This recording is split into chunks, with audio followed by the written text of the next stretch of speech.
Welcome viewer, I am Murugan S. This video tutorial describes, laptop PC hanging problem 2 easy fix. First method, press Ctrl, Alt, and Delete keys.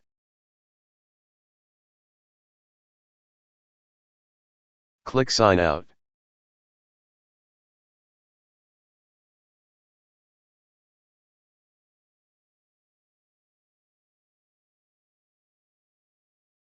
Second method is press Ctrl, Shift, and Escape keys.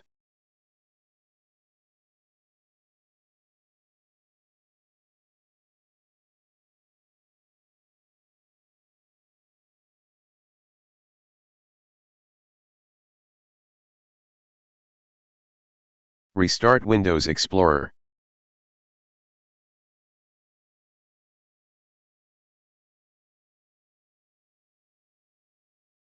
I hope this video tutorial helps to you.